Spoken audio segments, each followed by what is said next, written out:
सरकार को घेरी विरोधी वरिष्ठ बीजेडी नेता प्रसन्न आचार्य कहते राज्य में बढ़ी दुष्कर्म चोरी और हत्याकांड आईन श्रृंखला संपूर्ण विपर्यस्त हो पड़ी सेपटे सरकार किसी शुणु नथिबा कांग्रेस विधायक दल नेता अभियोग करछंती जार जवाब रखिछि बीजेपी विधायक अमर नायक कहछंती पूर्वरु एक्शन नेबार साहस नथिला एबे दोषी धरा पड़ुछि पूर्व अपेक्षा राज्य में नारी निर्यातना 4.2% कमिछि।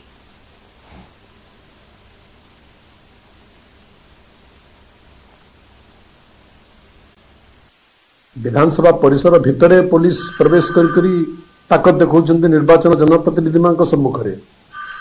पुलिस आचरण में निर्वाचित जनप्रतिनिधि मान आहत होती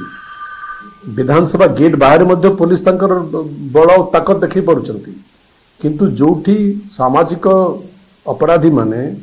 अपराध करुछंती जोठी हत्या होची जोठी नारी धर्षण होची जोठी लूट होची जोठी डकैती होची पुलिस तार बल देखई पारु नहीं संपूर्ण भाव विफल होची। आदिवासी हंतु दलित हंतु ओबीसी हंतु सब जगार सब जिले में छात्री माने निर्यात होतु आमे आमे माँ मान सुरक्षा पाई झील मान सुरक्षा पाई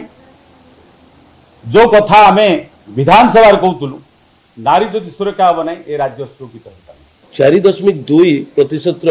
अपराध हार कमी यही समय को जब आम हिसाब करवा गला वर्ष तेणु महिला मान अत्याचार कमी तेणु अभियोग करने को जाकर अभियोग जदि जी आम कि कहना कि विजु जनता दल वाला जो अभियोग कर 24 वर्षर इतिहास को जब आम देखा पुलिस कौ ढंग काम करुला पुलिस की जदि दलीय कर्मी भाव में व्यवहार करुले विजु जनता दल सरकार करुला।